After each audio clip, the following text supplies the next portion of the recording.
자, 히브리 사람들의 여기 중심이라고 하는 게 참 중요합니다. 에드워즈의 그 신앙과 정서, 조나단 에드워즈의 그 신앙과 정서가 지금 여기 말씀에 나오는 중심을 이해할 수 있는 아마 가장 정말 뛰어나고 좋은 책이 될 겁니다. 그 신앙과 정서의 내용에 사실 비추어 보면은 오늘날 그 대부분의 교회는 거의 뭐라 그럴까, 영혼 구원의 면에 있어서는 거의 초토화됐다고 봐도 무리가 아니에요. 그러니까 그만큼 만약에 그 신앙과 정서의 기준대로 만약에 성도를, 신자를 기준으로 세운다면 과연 몇 사람이나 그 중심이 하나님 앞에서 구원받은 사람으로서 남을 수 있을지 아주 심각하게 참 고민이 돼요. 그래서 그 신앙과 정서는 물론 대부분 그 책은 읽어도 뭐 검은 건 글자요 하얀 건 종이라는 그 정도밖에는 이해 안 되게 어려운 책입니다. 그 책은 참 이해하기가 어려운 책이지만 이해가 되면 더 어려워요. 그러니까 차라리 이해가 안 되는 게 좋아요. 오죽하면은 글쎄 그 말이 사실인지 아닌지는 모르겠지만은 그 책을 금서로 지정해야 된다, 뭐 이런 말까지 있을 정도로. 근데 하나님께서는 이 중심을 보기 때문이다. 이게 참 중요한 말씀입니다. 자, 하나님께서는 이제 사울은 버렸어요. 그래서 사울을 버렸는데 그 사무엘은 1절에 보니까 그래도 이 사무엘의 마음은 참 목자의 마음이에요. 목자의 마음. 그 사울을 위해서 그래도 계속해서 기도하고 슬퍼하고 있는 거예요. 이게 영혼을 사랑하는 목자의 마음이라고 저는 생각합니다. 예, 그렇습니다. 그냥 우리는 어떠한 영혼이라도 그 영혼을 사실 포기하면 안 되죠.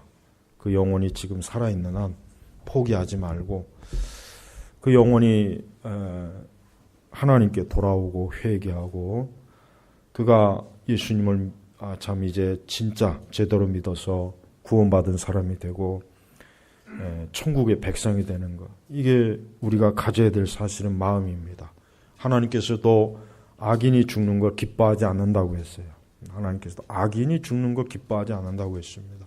그러니까 우리도 사실은 악인이 멸망하는 걸 사실 기뻐할 수는 없죠. 엄밀히 얘기하면 하나님께서 그런 마음을 가졌으니까. 그러니까 사무엘이 이제 그런 마음을 가졌지만 그러나 하나님께서는 여기에서 뭐라고 하냐면 내가 언제까지 사울을 위하여 슬퍼하고 있겠느냐. 그러니까 하나님께서는 사울이 명백하게 하나님에게 등을 돌렸기 때문에 하나님께서는 사울에게 이제 그에게 기회를 여러 번 줬지만 사울은 그때마다 하나님을 거역하고 고의적으로, 그것도 고의적으로 하나님을 거역한 그 죄가 굉장히 큰 죄이기 때문에 결국 하나님께서도 이 사울을 버린 겁니다. 우리는 하나님께서 사울을 버린 게 하나님이 사랑이 부족해서 사울을 버린 게 아닙니다. 하나님께서는 그 사울이 하나님의 그 뜻과 말씀대로 하지 않고 고의적으로 일부러 알면서 자꾸 그렇게 하나님에 대한 반역을 하니까 이제 하나님에 대한 이런 적극적인 반역과 대항은 결코 용납돼서는 안 되기 때문에 그러는 겁니다. 그러니까 우리가 죄인을 나눌 때 두 가지로 나눌 수 있어요. 첫째는 하나님을 알면서, 하나님에 대한 것들을 알면서 하나님을 고의적으로 하나님에게 등을 돌리는 사람이 있는가 하면 하나님을 모르니까, 몰라서 하나님에게 등을 돌리는 사람이 있습니다. 그 둘 사이의 그 차이점은, 그 둘 사이는 하나님만이 아시겠지만은 하나님에 대해서 고의적으로 알면서 고의적으로 하나님에게 등을 돌리고 하나님을 대적하는 것은, 이것은 그냥 죄라고 할 수 없는 멸망할 죄입니다. 멸망할 죄. 그래서 하나님께서 사울을 버린 이유는 바로 그것 때문에 그런 거예요. 만약에 사울이 몰랐거나 아니면 사울이 정말 뭔가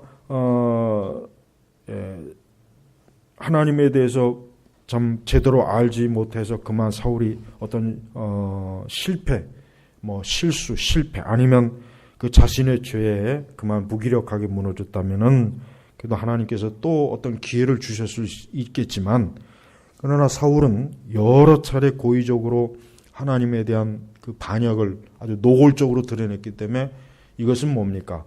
성령을 거역한 죄예요. 이게 바로 성령을 거역한 죄입니다.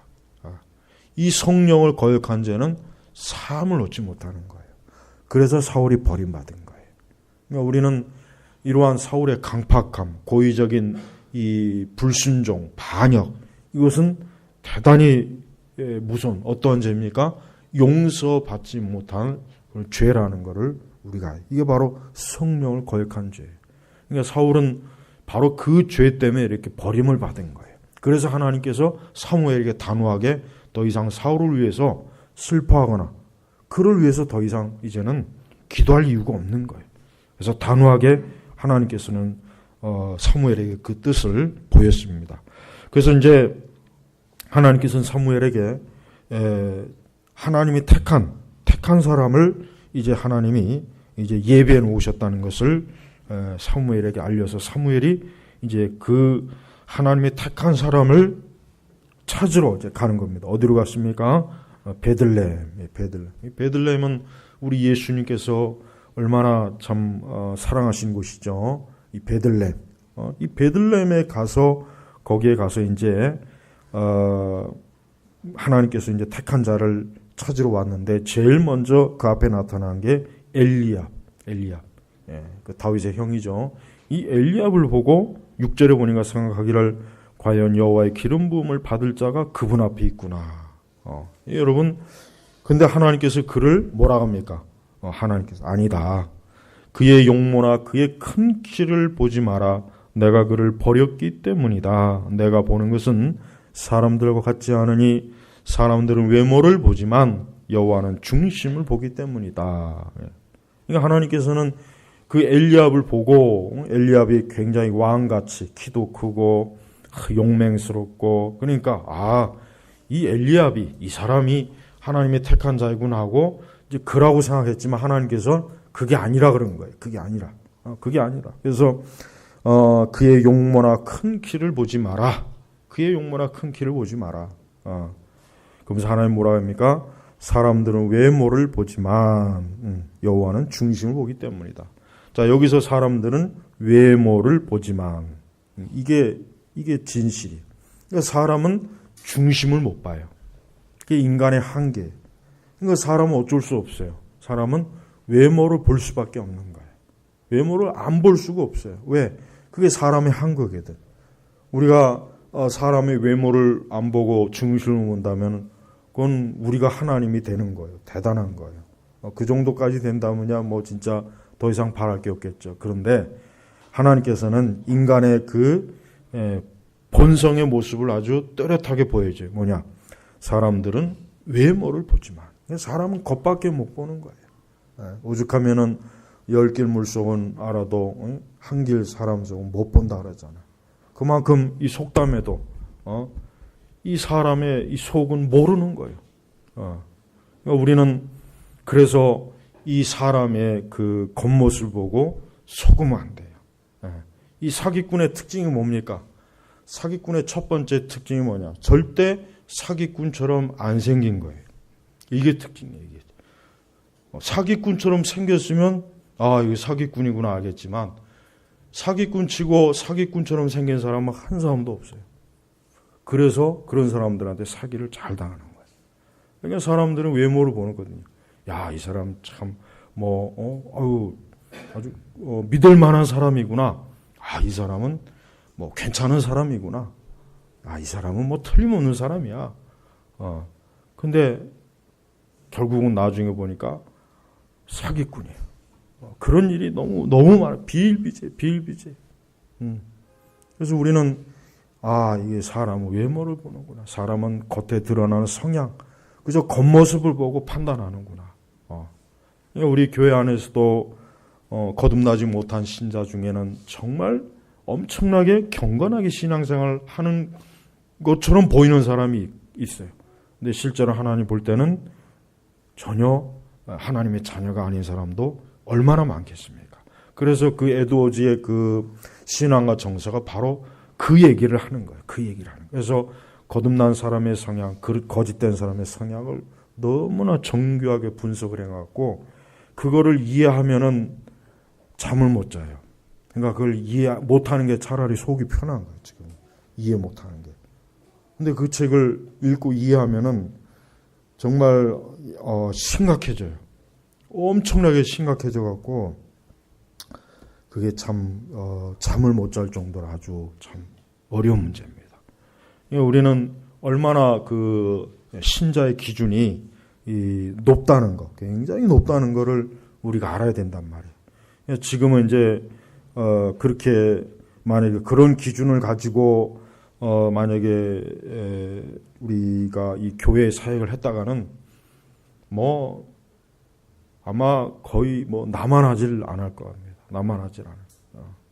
그러니까 우리 그 책을 아주 쉽게 풀어놓은 그 유사 그리스도인이 있죠. 유사 그리스도. 그러니까 그 책만 봐도 굉장히 참 아주 머리가 아프게 해요. 지근지근 아프게 해요. 그래서 과연 이게 신자의 기준이라면은 누가 이게 구원받겠느냐. 그렇지만은 매튜 미드 목사님이 그 책을 쓸 때는 또 하나의 중요한 이유가 있어요. 뭐냐면 그만큼 그리스도인들은 이러한 기준에 부합하는 사람이어야 된다.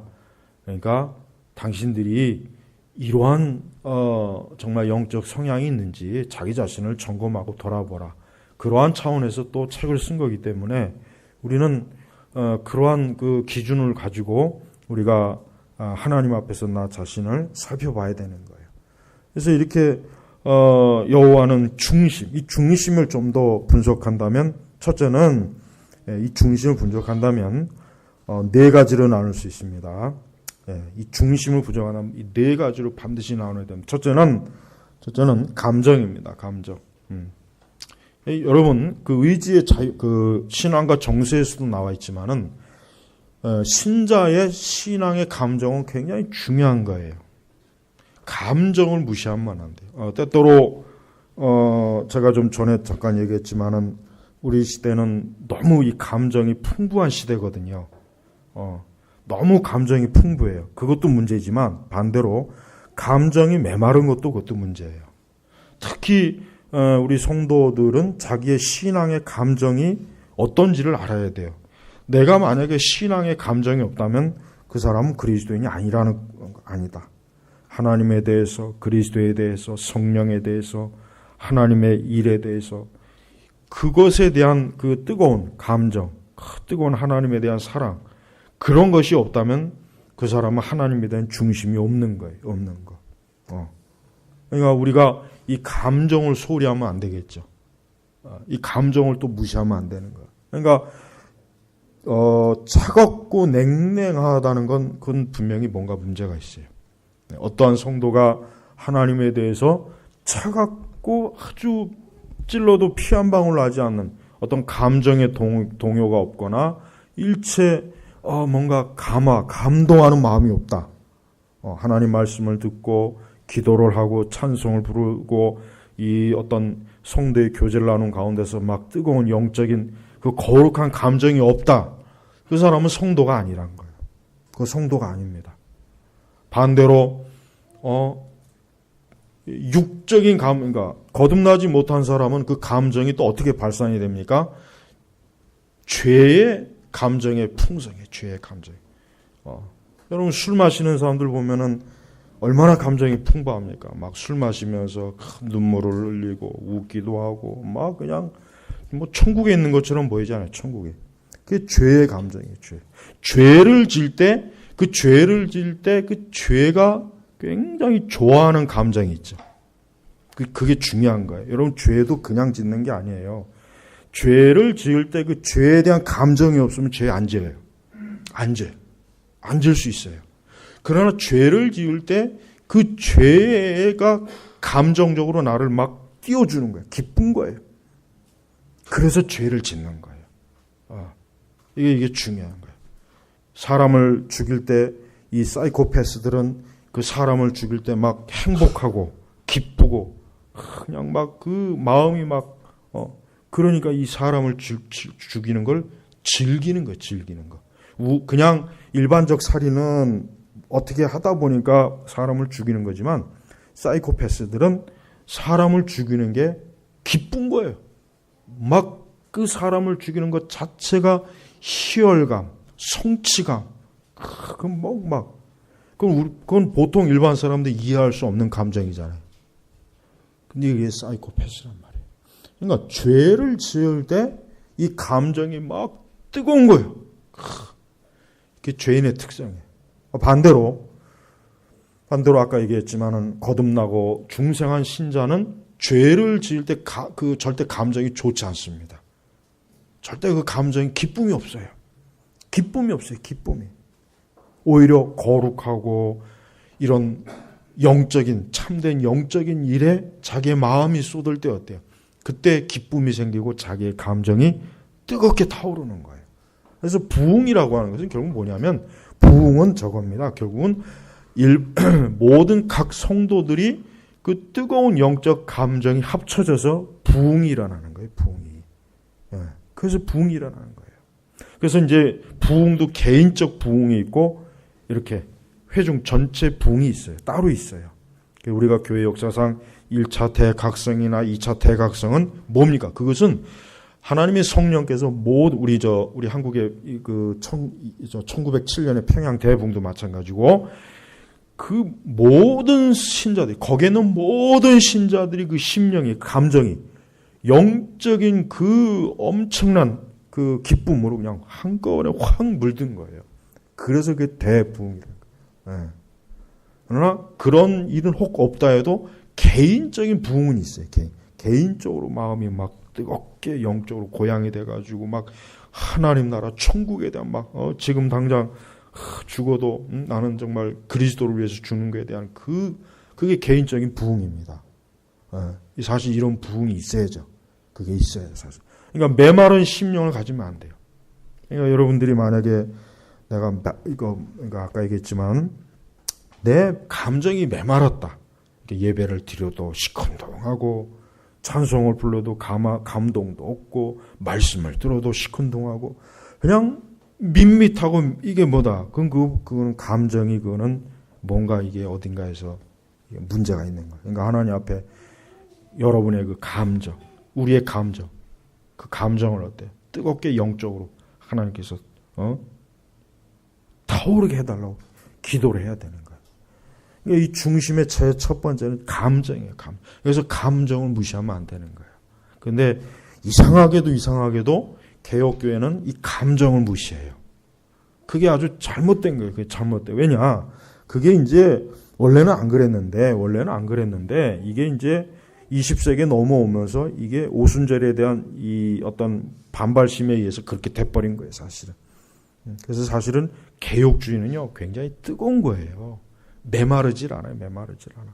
원래 뜨겁게 하나님을 섬기고 뜨겁게 그게 원래 개혁주의인데 이상하게 20세기 개혁주의는 차가운 게 개혁주의라고 있어요. 그래서 개혁신앙하면은 얼굴이 굳어지고 그냥 차가워지고 막 웃어도 안 되고 막 그냥 엄숙하고 아주 그냥 뭐라 할까 아주 죽은 그냥 스핑크스의 얼굴처럼 그냥 그게 개혁주의인 줄 착각하고 있는 분들이 굉장히 많아요. 목사님들이 특히 많아요.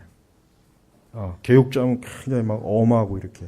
사실은 그게 아닙니다. 굉장히. 여러분 스펄전이 얼마나 설교 시간에 유머를 많이 했는지 오죽하면은 좀 적당히 해달라고 그런 편지도 많이 받았어요. 스펄전이 설교하면 그냥 우리가 읽는 스펄전 설교문은 그거는 설교 때 속기로 적어가지고 다시 편집한 거예요. 그러니까 실제 스펄전 설교는 거기에 굉장히 많은 요소가 들어간 거예요. 그래서 굉장히 엄청나게 유머가 풍부해요, 사실.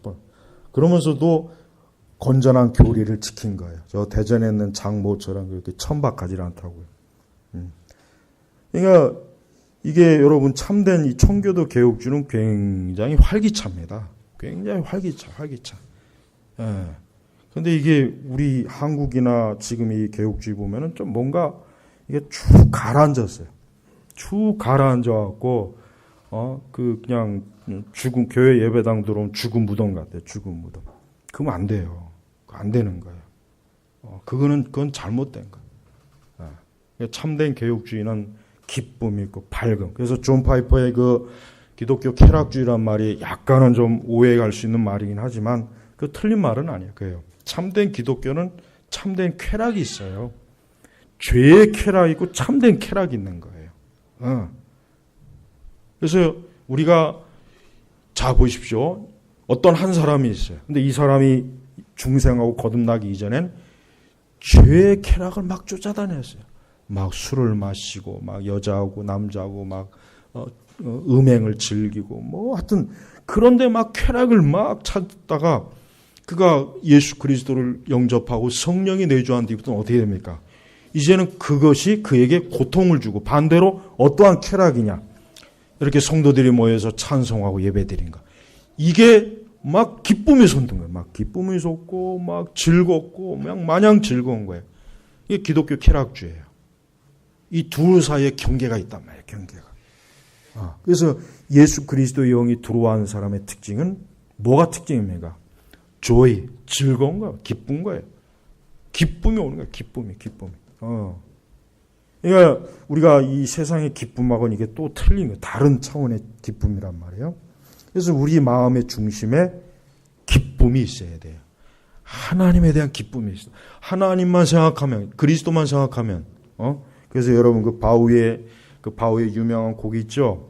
그 예수 그리스도 갑자기 그래 맞아. 그 곡이 있어요. 그 곡을 들어보면은 바우가 정말 거듭난 사람이라는 걸 알 수 있어요. 그 곡을 들어보면은 벌써 그 곡을 듣는 순간 그리스도에 대한 그 거룩함, 그냥 고상하고 거룩하고 아름다운 감정이 막 일어나는데, 그렇지만 거듭나고 중생하지 못한 이 육적 쾌락을 부르짖는 사람한테 그 곡은 그냥 지루한 곡이에요. 재미도 없고 전혀 흥미가 없는 것들이에요. 그러니까 이 감정의 중심에는 인간의 중심에는 이 감정이 굉장히 중요한 겁니다. 그러니까 감정을 무시하면 안 돼요. 그래서 저는 우리 교회가 밝은 교회가 되는 걸 조언해요. 어두운 교회는 안 돼. 밝아야 돼요. 교회는 밝아야지 어두우면 안 됩니다. 그래서 만약에 우리 교회가 이렇게 만약에 어둡다 그러면 그거는 이게 큰 문제구나. 이건 잘못된 거예요. 만약에 그렇다면 밝아야 돼. 기쁨이 있고 즐거움이 있어야지.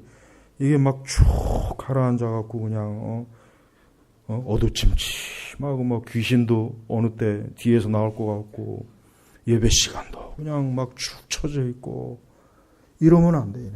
내가 그래서 저쪽 교회를 싫어하는 거예요. 저기 있어요. 이상한 데 또 있어요. 하여튼 왜 개혁주의만 한다 그러면 이렇게 푹 가라앉아갖고 쓸데없이 엄숙하고 그건 개혁주의가 아닌데 그렇게 형식을 가지고 자꾸 개혁주의를 따지니까 그럼 영적으로 메말라 죽는 거예요. 그러니까 첫 번째는 감정. 여러분 오늘 제가 설교하는 건 굉장히 중요한 설교입니다. 이건 잘 귀담아 들으셔야 돼요. 두 번째는 뭐냐면 의지. 우리의 인간의 중심에는 의지가 있어요. 의지. 이것도 아주 중요합니다. 이것도 중요한 거예요. 왜냐하면 본성이 타락한 사람의 의지는 애초부터 어땠습니까? 구부러져 있는 거예요. 구부러져 있는 거예요. 구부러져. 그러니까 이 본성이 타락은 자기 마음대로 이걸 구부렸다 펼다 할 수 있는 게 아니에요. 타락한 본성은 어차피 구부러져서 의지가 형성이 되는 거니까. 그러나 거듭나고 중생한 사람의 의지는 어떻습니까? 이제 그 의지가 누구에게로 향합니까? 하나님에게로 구부러지려고 하는 거예요. 하나님에게로 그 의지가 향하는 거예요. 그래서 자꾸 죄를 안 지려고 그래요. 죄를 싫어해요. 일단 제일 먼저 의지가 어떻게 반응하느냐, 죄에 대해서. 그 죄를 거부하는 거예요. 그 죄를 자꾸 거부하는 거예요. 싫어. 여러분, 우리가 자석에 자석을 보면 음극과 양극이 있잖아요. 같은 극기를 붙여놓으면 어떻게 합니까? 이게 거부 반응해서 안 붙잖아요. 안 붙는단 말이에요. 그러니까 인간의 의지가 여전히 타락한 그 죄의 영향을 받고 있으면 중생하지 못하면 그 의지가 죄에 탁 붙습니다. 아주. 그 자석이 음과 약이 탁 붙는 것처럼. 아주 탁 붙죠. 그러나 그가 거듭나는 순간 어떻게 되냐면 이제 그 죄에 대한 저항합니다. 저항. 전혀 기쁨이 없는 거예요. 전에는 막 죄 짓는 게 너무 좋아서 죄를 짓기 위해서 자기 목숨까지도 버릴 정도의 그 죄를 갈급했지만 이제 반대로 그 죄를 증오하고 미워하고 자기 의지로 어떻습니까? 계속해서 죄를 거부하는 거예요. 이게 중요한 겁니다. 이게 중요한 거예요. 하나님이 우리에게 보시는 중심이 뭐냐면 우리가 완전한 마치 죄를 초월한 것을 마치 하나님이 원하신다는 식으로 그 가르치는 사람도 있어요. 그게 완전주의란 말이에요. 완전주의는 잘못된 거예요. 하나님 우리에게 원하신 거는 죄에 대한 완전한 초월이 아니라 죄에 대한 계속적 저항을 원하는 거예요. 계속 저항. 우리 마음에서 저 죄는 안 돼. 저 죄는 싫어. 저건 죄야. 저거 하나님 기뻐하지 않는 거야. 자꾸 우리 마음속에서 의지가 발산이 돼야 되는 거예요. 이게 정말 중요한 겁니다. 그냥 알아서 저건 죄를 쉽게 죄가 이렇게 해결되는 게 아닙니다. 쉽게 죄가 해결된다면야 뭐 걱정할 게 뭐가 있어요. 신약 성경에 쓸 필요가 없어요. 죄가 쉽게 단절된다면야 신약 성경 제가 볼 땐 사복음서 빼고 나머지 서신서는 계시록 빼고는 없어도 돼요. 바울 서신 다 빼도 상관없습니다. 이 죄를 저항하는 거예요. 계속. 그러면서도 죄에 대한 또 끌림도 있지만 그러나 저항이 더 강한 거예요. 그러나 타락한 본성은, 타락한 중심은 어때요? 자기가 먼저 죄로 달려갑니다. 어느새 죄에 가 있어요. 벌써 죄에 신속하게 가 있는 거예요. 예. 죄와 악을 짓는데 발이 빠르다 표현도 있죠. 성경에 잠언에 있어요. 보세요. 그게 악인의 중심이에요. 그러니까 악인의 중심, 중생하지 못한 자의 중심은 그 의지가 얼마나 죄를 향해서 강렬한지 이루 말로 다룰 수 없어요. 설령 자기가 죽는 한이 있어도 그 죄를 짓고 죽겠다 이거지 자기의 목숨을 바쳐서 죄를 짓는 거예요. 그 의지가 얼마나 강합니까? 그 중심이에요, 중심. 그러니까 진짜 우리의 중심이 하나님 안에 있는 사람은 죄를 어떻게 합니까? 계속 저항합니다. 계속 저항하는 거예요. 그 죄에 대해서 아주 끈질기게. 그래서 성도는 뭡니까? 신자의 일생은 전쟁이잖아요. 전쟁. 뭐와의 전쟁이에요? 죄와의 전쟁이에요. 그 전쟁이 바로 뭡니까? 의지의 싸움이란 말이에요. 의지의 싸움. 그러니까 하나님의 여기서 중심을 본다는 것은 이게 지금 첫 번째는 감정, 두 번째는 의지, 세 번째는 뭡니까? 지성이에요. 지성. 이것도 너무 중요합니다. 인간은 무식해서 망하는 경우가 많아요. 내 백성이 지식이 없어 망한다 그랬죠. 내 백성이 지식이 없어 망하는 거예요. 여러분, 우리는 종교개혁자 루터를 볼 때 루터는 처음에 시작을 수도사로 시작했어요. 루터는 수도사. 여러분, 수도사들이 중세 때 어떻게 살았는지 압니까? 중세 때 일하고 기도하고 성경 약간 읽고 그게 끝이에요. 수도사들.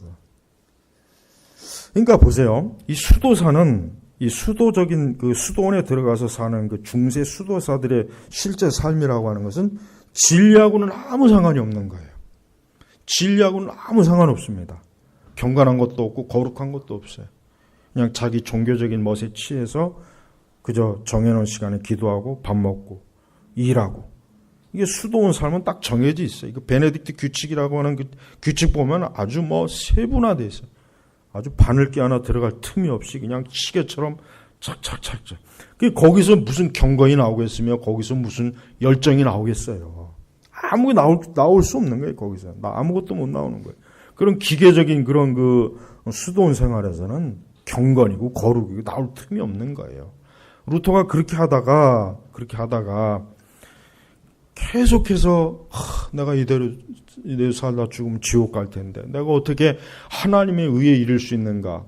그냥 막 고뇌 가지고 막 고해성사도 막 몇 시간씩 하고 막 회개도 몇 시간씩 하고 정말 루터 스스로가 만약에 자기 의로 천국 갈 수 있다면 자기가 제일 먼저 간다고 할 정도로 루터는 엄청나게 어때요? 엄청나게 그 종교적 수양을 무진장 쌓은 거예요. 우리는 그렇게 못합니다. 지금 그렇게 하라고 해도 못해요. 그렇게 하는 것도 진짜 대단한 거예요. 그렇게 하는 것도. 그러니까 여러분 루터가 얼마나 진지한 사람인지 알아야 돼요. 루터가 진지한 사람이에요. 자기 영혼을 구원을 위해서 모든 걸 다 해본 사람이 루터입니다.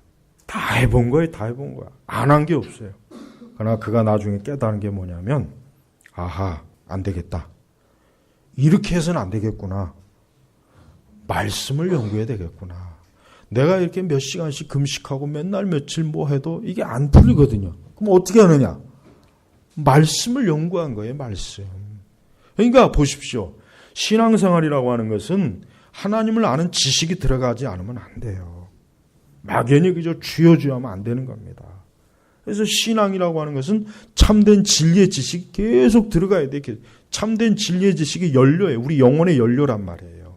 그래서 말씀을 부지런히 읽어야 되는 거예요. 그리고 또 그 말씀에 관련된 교리를 부지런히 알아야 되는 거예요. 그게 없이는 그건 신앙이 아니에요. 그게 없는 것은 그 하나님에 대한 중심이 없는 거예요. 그러니까 우리나라 교회의 특징이 뭡니까? 반지성주의잖아요. 지금도 이 반지성주의는 너무 뿌리가 깊어요. 너무 뿌리가 깊어요. 그러니까 이 교회를 보면은 무식해요. 일단 무식하다. 무지하다. 몰라요. 너무 몰라요. 어떻게 그렇게 무식한지 그것도 참 정말 어떻게 보면 그것도 은사예요. 그 무식한 것도. 그렇게 너무 몰라요. 너무 몰라요. 말씀도 모르고 교리도 모르고 그러니 당연히 뭐 기독교 세계관 아예 나올 틈도 없겠죠. 모르는 거예요. 일단. 너무 무지한 거예요. 그리고 너무 잘 속고. 무지하면 어떻게 됩니까? 잘 속습니다. 무지하면 잘 속아요. 왜 우리나라 사람이 왜 이렇게 선동에 약합니까? 왜 우리 국민이 이렇게 선동에 약한지 아십니까? 무식하니까 그런 거예요. 무식하니까. 지금처럼 이렇게 스마트폰으로 전 세계 모든 정보를 다 알 수 있는 세상인데도 불구하고 맨날 스마트폰 갖고 웹툰이나 쳐보고 만화, 영화나 보고 맨날 뭐 이상한 선정적인 거나 맨날 쳐봤고 코 쳐봤고 그냥 사람이 더 무식한 옛날 사람들이 무식한 거죠. 천만에. 내가 전에 그랬잖아요. 옛날에 50년대 60년대 중학생들은 세계 문학정집을 거의 대부분 다 읽은 사람들이에요. 여러분 세계 문학정집이 쉬웁니까? 전에 그랬잖아요. 고전. 누구도 안 읽지만 유명한 책. 그 고전. 근데 그 시대 중학생들이 톨스토이나 도스토옙스키 책. 제가 도스토옙스키 책 읽는데 저도 도저히 이거 재미없다. 도저히 읽기 싫다. 저는 애초부터 문학이나 소설은 별로 안 좋아해요. 안 좋은데 이게 도저히 이게 머릿속에 안 들어가요. 재미가 없어요. 재미가 일단. 근데 그 옛날에 60년대, 70년대는 중고등학생들이 웬만하면 문학전집을 다 읽어요. 다 읽어요. 그러니까 머리가 깨이는 거예요. 어쨌든 깨인단 말이에요. 근데 지금 무식하잖아요. 너무 책도 안 읽고, 정말 이게 그래서 나타나는 현상이 뭔지 아십니까? 책이 두꺼워지면서 글자가 커지는 거예요.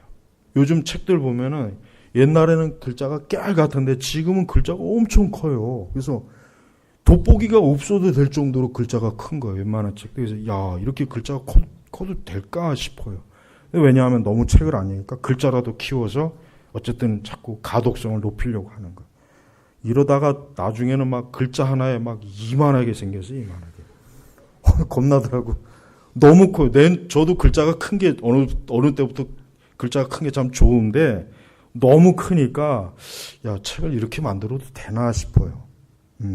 기본 포인트보다 더 커졌습니다. 왜냐? 그만큼 사람들이 책이 글자가 난독증이 뭡니까? 글자를 봐도 못 읽는 거예요. 그러니까 대부분의 우리나라 사람들이 거의 90% 이상이 난독증 환자들이에요. 난독증. 글자를 봐도 글자를 못 읽는 게 아니라 읽긴 읽지만 이해가 안 되는 거예요. 빨리. 그게 난독증입니다. 이러니 성경은 또 보겠어요, 성경은 당연히 안 보죠. 성경은 더 안 볼 거야, 아마 조사 안 해서 그렇지 성경을 일독한 사람도 많지 않을 겁니다. 많지 않을 거예요, 성경 일독도. 그러니까 루터가 성경을 연구하고 나서 그가 그때서야 비로소 아하, 구원은 믿음으로 얻는 거구나. 신구약 전체를 샅샅이 연구해서 그때서야 이 하나님의 의라는 건 우리의 의가 아니라 바로 하나님 자신의 의를 우리에게 주는 거구나. 그걸 깨달은 거란 말이야. 근데 만약에 루터가 무식하게 계속 그 수동 골방에서 막 40일 금식, 100일 금식한다고 해서 그게 저절로 깨달아지겠어요? 안 깨달이죠. 안 깨달아. 그러면 종교개혁은 없었을 거란 말이에요. 그러니까 열심히 공부해야 돼요. 열심히. 성도는 항상 옛날에 여러분 스코틀랜드 농부들은 그 신학 교리 가지고 막 농사 짓다가 잠깐 쉴 때 신학 교리 가지고 서로 막 토론했다 그러지 않습니까? 얼마나 그 성경적 그 수준이 신앙 수준이 높은 거란 말이에요. 그러니까 이렇게 이 지성이 약화되면 신앙은 반드시 어떻게 되냐면 미신으로 갑니다. 신앙적 지식이 빈약한 데서 미신이 생기는 거예요. 달래 생기는 게 아니에요. 그러니까 왜 그렇게 여러분 우리나라 교회를 보십시오. 수많은 미신들이 그냥 주기적으로 왔다 가고 이단들의 기본 특징은 무식한 거예요. 무식한 거. 이단들은 보면은 일단 다른 거 다 떠나서 이 성경에 대해서 너무 잘못 알고 있구나. 애초부터 성경을 기본적으로 알아야 될 걸 모르는구나. 그러니까 속은 거예요. 잘 속고 그 속은 거에서 더 뿌리가 내려가니까 이젠 잘 나오질 못하는 거란 말이에요. 그냥 무식한 거예요. 그러니까 적어도 만약에 우리나라 교회가 지성이 있어서만큼은 만약에 빈틈이 없었다면 이런 이단들은 적어도 안 나왔을 겁니다. 최소한 이런 그 신천지 같은 거 그건 정말 이단이라고 부를 가치가 없어요. 그거는 이단이라고 부르려면 여호와의 증인이나 제치를 안 시켜나 그 다음에 또 뭐라 그럴까 이 서양 이단들은 좀 그래도 지적이에요. 근데 우리 한국 이단들은 딱 봐도 정말 이 삼류 티가 나요. 삼류. 여러분 이 서양 이단들은 그래도 좀 약간 그래도 좀 뭔가 그래도 좀 있어 보이지만 우리나라 이단은 너무 천박한 거야. 무식하고 구원파 보십시오. 구원파. 그 구원파도 얼마나 그 말하는 거 들어보면은 사람이 이 정도까지 이게 참 떨어질 수 있구나. 신천지는 제일 바닥이고 이단 중에서도 제가 볼 때는 신천지가 최하예요. 가장 밑바닥에 있는 거예요. 그러니까 신천지보다 더 밑바닥으로 갈 수 있는 어떤 이단 만들면 굉장히 잘 될 것 같아요. 제가 볼 때. 또 잘 될 것 같아요. 잘 될 것 같아요. 그러니까 제발 지성이 중요한 거예요. 지성. 모르면 당합니다. 기본이에요. 무식하면 당하는 거예요. 이건 영적인 세계에서도 별 수 없어요. 그러니까 우리 한국계 유명한 이야기가 있잖아요. 그 최권능 목사님이라고 도무지 공부해도 머리에 안 들어가니까 성령도 시험엔 약하다는 둥 그런 말을 해요. 본인이 공부 안 한 걸 가지고 왜 성령 탓을 해요? 여러분 성령은 지성의 영이에요. 지식의 영입니다. 그런데 이 오순절 은사주의가 성령을 지성이 아니라 무식의 영으로 바꿔버린 거예요. 책 보지 마. 은혜 안 돼. 열심히 공부하면 은혜 안 되는 거야. 그냥 주여만 불러. 산에서 나무 뿌리만 뽑으면 돼. 그러니까 목사님들이 이렇게 교육을 받았거든요. 오랜 동안. 그러니까 이 머리에 이 목사님들 자체가 이게 기본적으로 알아야 될 지식이 안 들어간 상태에서는 안 됩니다.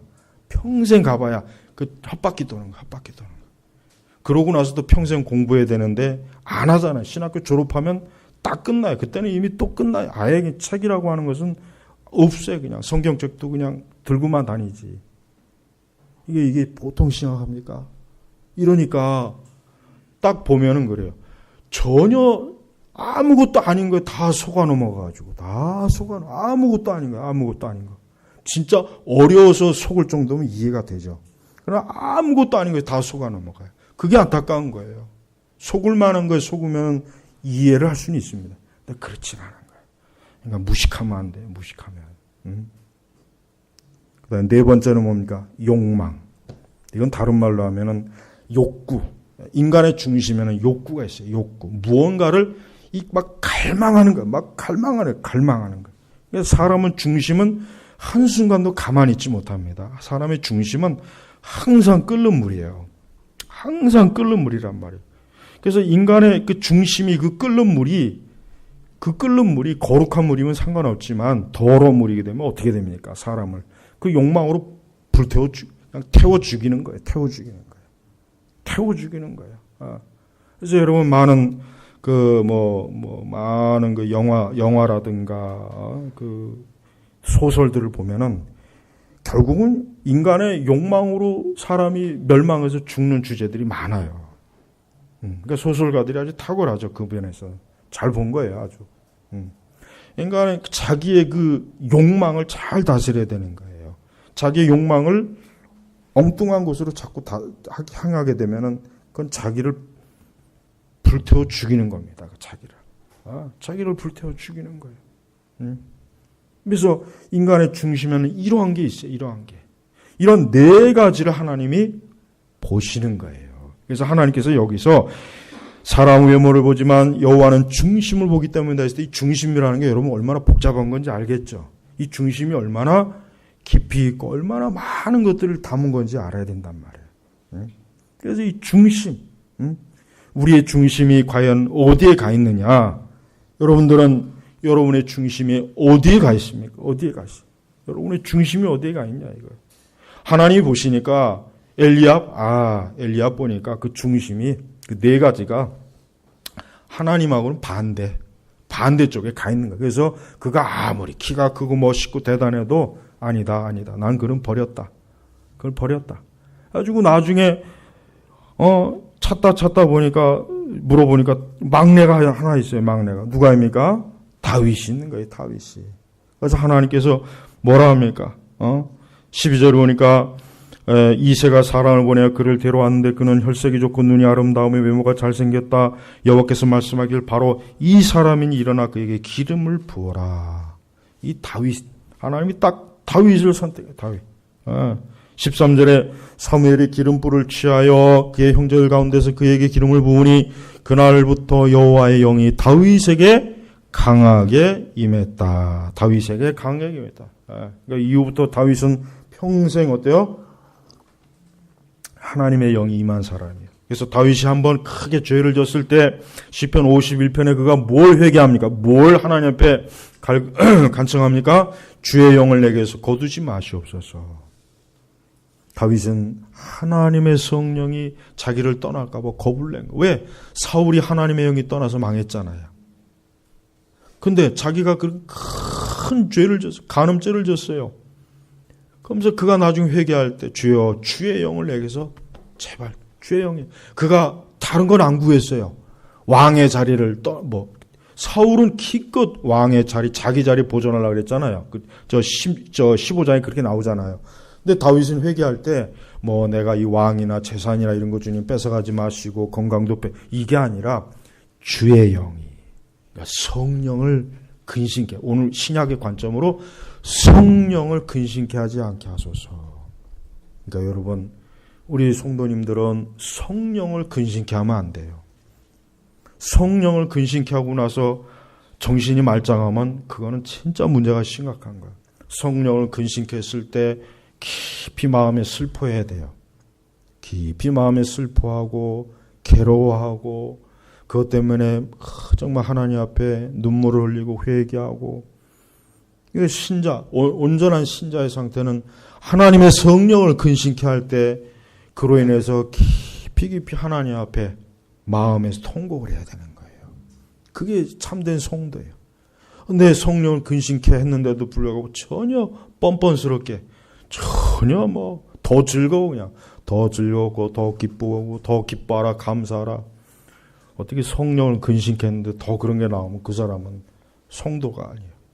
그러니까 다윗은 이제 일생토록 주의 영이 충만한 거예요. 근데 반대로 14절에 보면 14절 같이 읽겠습니다. 여호와의 영이 사울에게서 떠나자 여호와께서 부르시는 악한 영이 그를 괴롭게 하였으므로. 우리 23절 볼까요? 같이 읽겠습니다. 하나님께서 부리시는 악한 영이 사울에게 임할 때마다 다윗이 수금을 잡고 그의 손으로 연주하면 사울이 상쾌하며 상태가 좋아지고 악한 영이 그에게서 떠났다. 여기서 악한 영은 뭡니까? 악령이에요, 악령. 이 악령에 사로잡히니까 사울이 일단 잠을 못 잡니다. 불면증이에요. 그다음에 고뇌, 우울증, 근심, 초조, 불안, 분노, 망상. 이 사울에게서 지금 나타나는 게 지금 14절에 악령이 그를 괴롭게 했다. 어떤 식으로 괴롭게 했냐면, 아까 제가 얘기했잖아요. 사울은 이 악령 때문에 일단 잠을 못 자는 거예요. 잠도 못 자고, 근심, 우울, 두려움, 초조, 불안, 분노, 망상. 이게 그냥 확 밀려오는 거예요. 예. 그러니까 여러분, 현대인들을 보면은, 여러분이 마귀도 이 생활 수준에 따라서 역사에 보면 잘 사는 지역에는 마귀도 인간을 정신적으로 괴롭힙니다. 심적으로 괴롭히고 못 사는 것은 그냥 노골적으로 확 드러나 버려요, 그냥. 그래서 남미나 이런 데 보면은 남미나 아프리카나 이런 데 보면은 이 마귀가 진짜 막 그 미쳐서 역사 날뛰는 그런 현상들이 많이 나타나는데 이런 도시나 이런 데는 그런 식으로는 잘 안 나타나요. 엑소시즘이나 이런 게 별로 할 게 없어요. 실제로 도시는 이 사람들이 정신적으로 어때요? 계속 압박을 받는 거예요. 계속 불안해하고 초조해하고 분노, 망상. 그래서 정신과 가서 많이 가는 이유가 많이 있어요. 그래서 마약도 하고. 이게 마귀가 이 나타나는 현상도 다릅니다. 이 사람에 따라도 다르지만 문화에 따라 다르고 이 주변 환경에 따라 달라요. 그런데 이 사울은 보니까 어떤 식으로 나타나냐면 보니까 여호와께서 15절에 여호와께서 부리시는, 이거 누가 부린다고요? 하나님께서. 그러니까 악령은 누구의 손에 있는 거예요? 하나님의 손에 있는 겁니다. 그러니까 하나님께서는 지금도 틀림없습니다. 악한 자들에게 악령을 보내요. 악령을 보내가지고 그가 지은 악한 죄로 인해서 잠을 못 자게 하고 두려워하고 불안해하고 망상에 빠지고 우울함, 분노 그게 속에서 그게 넘쳐나는 거예요. 그래서 여러분 헐리우드 스타들이 왜 그렇게 마약을 많이 하느냐? 마약을 하지 않으면 이걸 통제를 못 하니까 그런 거예요. 통제가 안 되는 거예요. 통제. 그래서 마약을 통해 가지고 여러분 마약이요. 얼마나 이 마약이라고 하는 게 이게냐면, 그러니까 모든 그 인간이 최고의 행복을 도달할 수 있는 그거를 100을 잡았을 때 마약은 200, 300까지 가는 게 마약이래요. 그 상상이 가죠. 인간이 가장 행복한 기분이 들었을 때가 100으로 만약에 잡는다고 쳐요. 마약을 하게 되면 200에서 300까지 간대요. 그러니까 이 마약을 못 끊는 겁니다. 또 이 얘기 듣고 또 마약도 하지 마시고. 그러니까 마약을 진짜 못 끊어요. 정말 마약은 진짜 이게 한번 잘못하게 되면 빠져버립니다. 그리고 마약을 하게 되면 망상. 여러분 옛날 그 고대 이방 신전에서 그리스나 로마, 그 힌두 이런 신전에서 이방 사제들이 꼭 뭘 해야 되냐면 마약을 해야 돼요. 마약을 통해 가지고 접신이 되거든요. 맨정신은 접신이 안 됩니다. 우리나라 무당들은 그래서 참 대단한 거예요. 막 방방 뛰고 해가지고 접신 가는 거 보면 대단한 거예요. 마약도 안 한 상태에서 귀신 접하는 건 이건 진짜 대단한 거예요. 그거는 존경스러워요.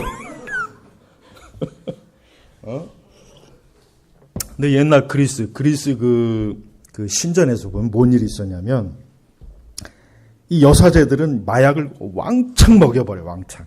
그래가지고 완전히 극한 엑스타시에 물들어가지고 그때 신이 접하는 겁니다. 그때 진짜 귀신이 들어온 거예요. 신이 들어온 거예요. 신이. 근데 가만히 보면 이 플라톤이나 소크라테스나 고대 철학자들도 전부 마약 다 했어요. 틀림없습니다. 그들의 철학서들을 보면 말도 안 되는 말이 너무 많이 나와요. 마약을 하지 않으면 도저히 나올 수 없는 표현들이 그 철학서적들이 많이 나옵니다. 그러니까 마약을 한 거예요. 철학자들도. 그래서 고대 그리스 철학이 그래서 위험한 겁니다. 굉장히 지극히 합리적이고 지성적인 것 같죠. 근데 그 지식이 어디서 나오냐면 마약을 통해서 나오는 겁니다. 그리고 여러분 고대 힌두 있죠? 여러분 힌두교 보십시오. 여러분 힌두교가 얼마나 대단한 종교인지 아십니까? 이 힌두교는 보통 이게 무시할 수 있는 종교가 아니에요. 이 힌두교는 굉장히 그 힌두교에 웬만큼 빠지면은 다 봐요. 인도의 그 신들을 다 만납니다. 꿈에서도 만나고 실제도 만나요. 그래서 여러분 인도 그 택시 운전사들 보면은 막 이 차 안에다가 막 이런 거 막 달라붙고 막 그러잖아요. 필리핀에도 있는지 모르겠네. 막 이런 형상들 붙여주죠. 그 왜 그러냐면 그 신을 보기 때문에 그래요. 보기 때문에. 네. 그래서 여러분 인간은 이 악령이라고 하는 건요 반드시 있다는 거, 반드시 역사예요. 그리고 반드시 악령은 반드시 어때요?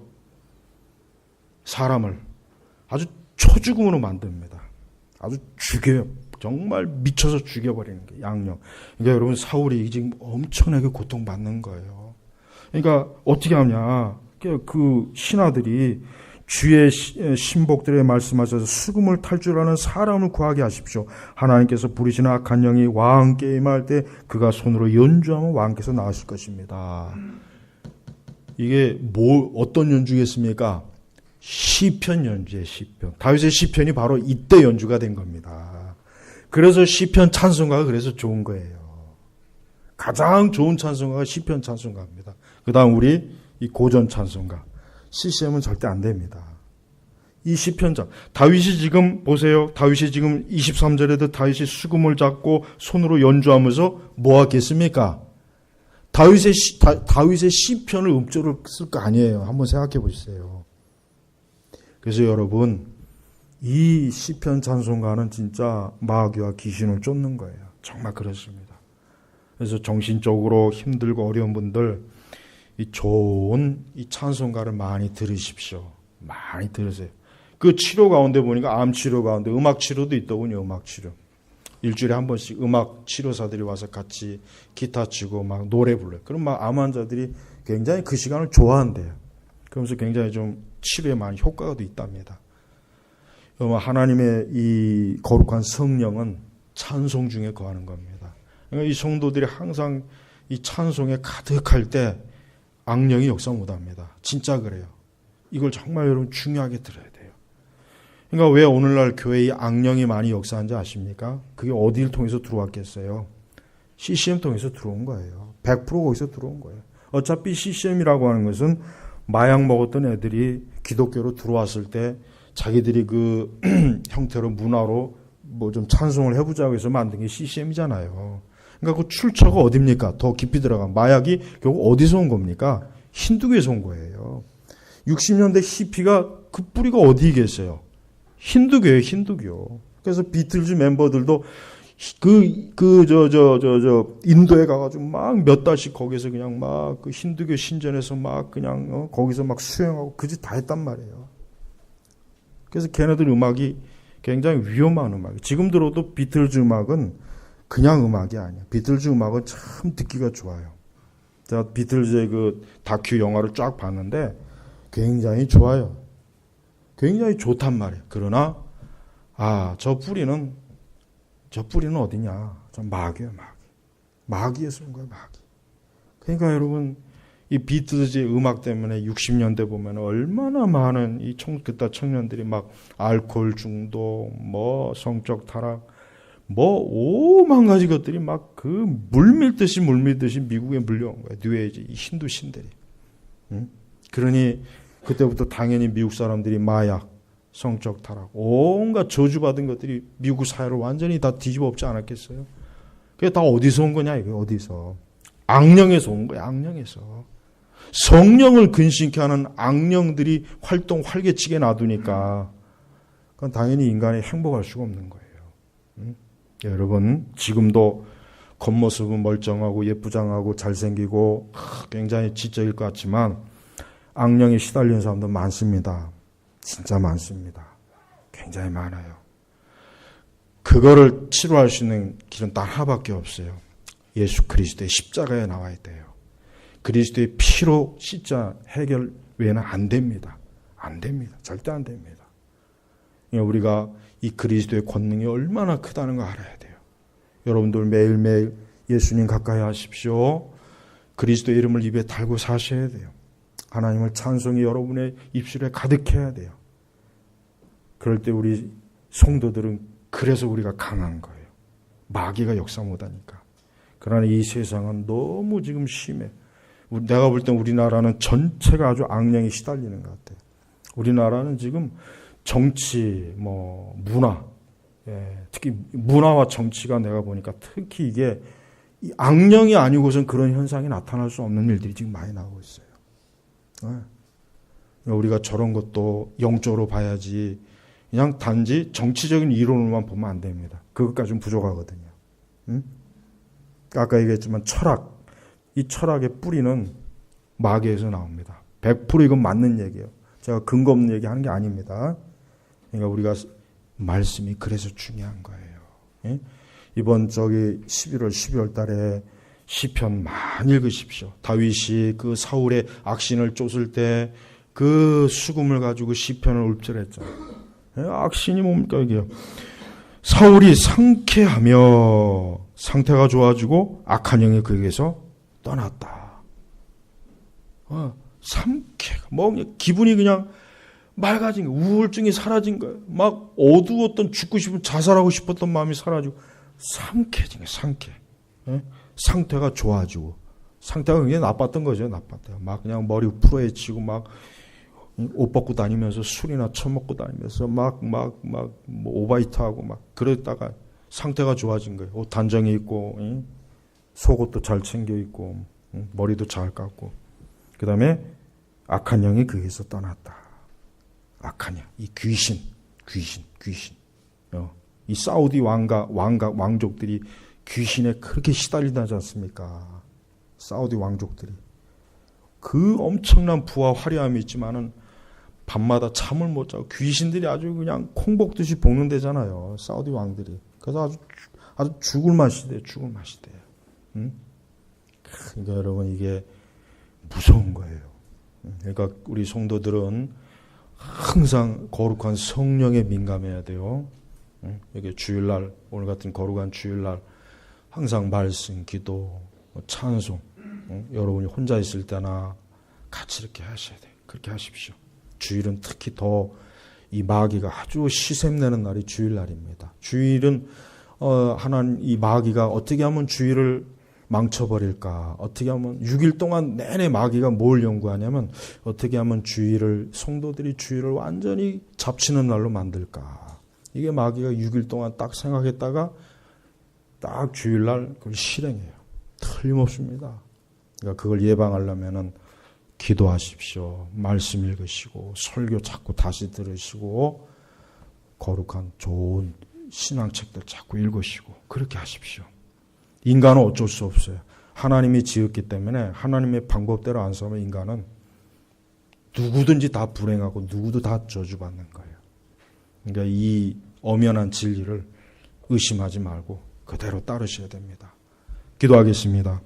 하나님 아버지 감사합니다. 오늘도 그리스도의 영이신 성령이 충만하게 하시고 우리 안에 예수님으로 인해 기쁨과 사랑이 넘치고 평안도 넘치고 우리의 마음이 상쾌해지고 모든 상태가 좋아지고 악하고 더러운 귀신들이 역사하지 못하게 하옵소서. 감사하며 우리 주 예수님의 이름으로 기도 올렸습니다. 아멘.